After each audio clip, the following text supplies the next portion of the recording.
Hello everybody, welcome to Cascade 101. We're so excited to have you for the season ahead. I'm Dan, to my left is Aaron, to my right is Brian and Chris. Let's get right into it. Let's talk about equipment. What do you need to bring from home? So starting from top to bottom, you gotta have your Cascade jersey if applicable, pocketless shorts, socks to cover your ankles with, and then cleats, no metal. You want to have cleats if you got them. If you don't have them, invest in them, because if it's muddy at the field, that's for your safety, but no metal cleats. If you're wearing a hat on the field, you cannot have it facing forward. It's got to be facing backwards, but you can't have a headband. For flags, you need to bring your Cascade issued flag. It's going to be given to you at the start of the season. If you have receiver's gloves, we highly encourage you to bring those. A couple of things. If you have zippered shorts or pocketed shorts, we are going to put duct tape on them to prevent a finger from coming in and getting caught. If you have a jacket that has pockets in it, we are going to duct tape those. Anything with pockets is something you should leave at home or try not to bring to the field. Obviously, you want to bring your water bottle and any snacks you need, and the rest, Cascade will provide. Game Mechanics 101. In a game, we're going to have two halves. The halves are going to be between 20 to 30 minutes depending on the season. At halftime, there will be a 5 to 10 minute break, also depending on the season. So that's how we're going to go during the games. Now let's get to field mechanics. So our games start at our line of scrimmage. It's always going to be marked with a cone or a puck. That's where the offensive line is going to start their play. 5 yards down, we have our rush line. Your primary rusher always has to start behind this line. After that, any of the defensive positions are rush. Finally, we have our first down marker, 10 yards down the field.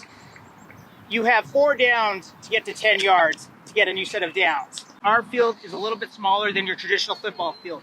It's 80 yards by about 35 yards with 2 10-yard end zones. Other than that, it's a typical football field. Flag Mechanics 101. Our Cascade flags have 3, flags on them. This is how you get tackled in flag football. You don't hit people, you pull the flags. First things first, how to wear it. You got a buckle, you got a strap that allows you to loosen and lengthen at the end so you can make it fit just right. Loop it around you like this, making sure that the flags are at the sides. You don't want the flags up front for obvious reasons if somebody's trying to pull the flag. On this, for how to pinch it. To get a good fit, pinch it, double it over, grab the buckle, cinch it there, set, and you are ready to go. Brian's going to show you how to pull and not pull a flag. First off, I'm going to show what not to do. You don't want to actually grab where the flag is up. The reason for that is it's a very small target and you're less likely to get this. Now, while Dan puts his flag back on, I'm going to describe what you do want to do. You want to actually rake, if you can, with both hands or at least with one hand, and go down the body. So this way it's down like that. You're going to have a much better chance of getting the flag and having less of a chance of getting yourself injured. The runner, when the flag is pulled, it's where the ball is. So if the flag is pulled right here and the ball is in my hands right here, the ball is down right here, not where the flag is pulled, but wherever the ball is.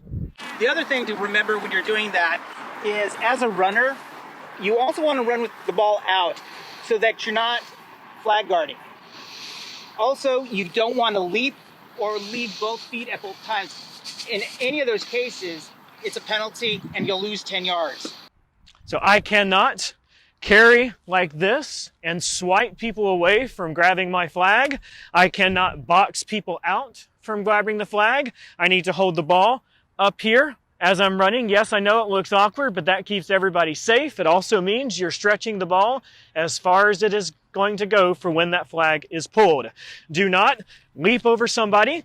Spinning while you are running is okay as long as you do not leave the ground. Let's talk about offense. We're going to talk about each position, kind of what they do, and plays. First, we're going to start with the quarterback. It's usually here behind the center.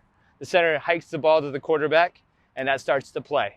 We'll also have a tight end next to the center, and he helps block, and we can talk more about blocking in a little bit.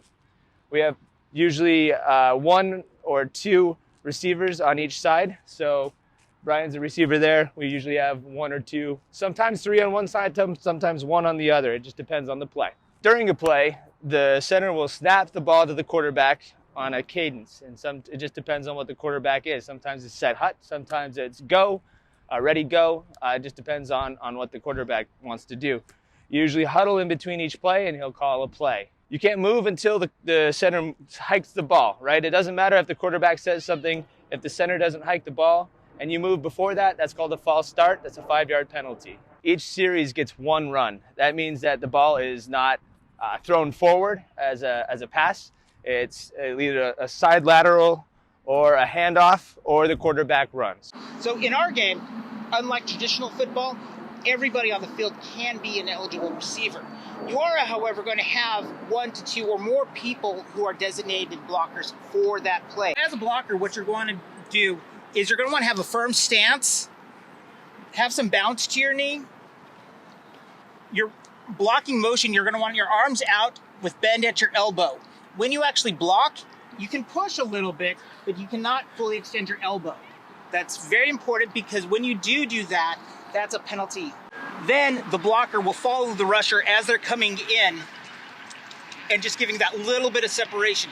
The key with that is you don't want to add enough force to actually push that rusher off their feet. So a little bit of rushing mechanics for offense and defense. On the defense, as a rusher, this is the rush puck. You cannot be in front of the rush puck. You cannot be in front of the rush puck with your foot. You have to be behind the rush puck, or if you're flanked out and rushing from the side, you also still have to be behind the rush puck. The person who crosses the line of scrimmage first as a rusher must have started behind this rush puck. Once the ball is snapped, the rusher comes up, the blocker is trying to block, the rusher is trying to get past. Notice the blocker is doing dancing around following the rusher, but when the blocker spins, he does not and cannot block in the back. You can only block from the front.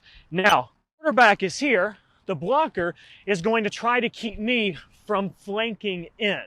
And as a rusher, what I cannot, absolutely not do, it's an immediate personal foul, 10-yard penalty, is bull rush my way through that blocker to the quarterback. Got to stay safe as a rusher. Your goal is to get to the quarterback's flags, but injure nobody along the way. Basic defensive mechanics. There's a lot to this, but simply put, 4-3 is the common defense. And what that means, you've got 1 designated rusher, 4 people that are close to the line of scrimmage. So we're showing you half the field right now.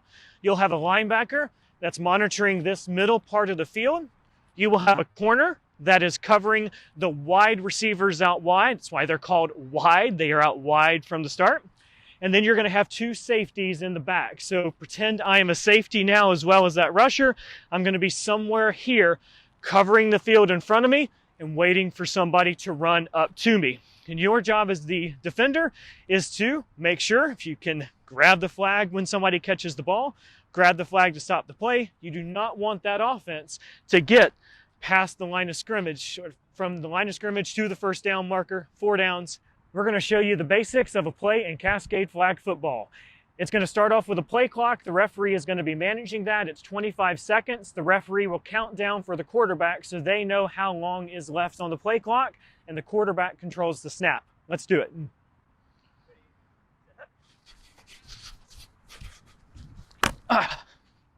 That right there is a textbook play. I came out, ran a little slant pattern out, caught the ball. The linebacker's waiting for me right here to grab the flag. As soon as I catch that ball, he grabs my flag, rakes it down. I am stopped right here. That is only a 3.5-yard gain for the offense, and that's a play from start to finish. Couple of things on player safety while you're playing football. You don't want to go absolutely full speed right into somebody else, because obviously this is flag football. We don't have helmets. We don't have pads. Head-to-head collision is going to hurt really, really bad. So you want to protect yourself. When you are lunging forward, you don't want to lunge and dive at yourself because you don't have any pads to protect you. You don't have a helmet. If you are going to the ground, you want to curl up in a ball and roll. Your glutes on your butt and your shoulders are the things that are going to take the impact the best. That's how you want to hit the ground. Do not do a baseball slide in flag football where you come out and slide, because what happens? you kick somebody with the cleats and you can cut them pretty badly. The reason we don't play with pocketed shirts and shorts is because if you get a finger caught in somebody's pocket, you could easily break it as you go along. Stay safe, stay healthy. Let's have fun out there this season, everybody.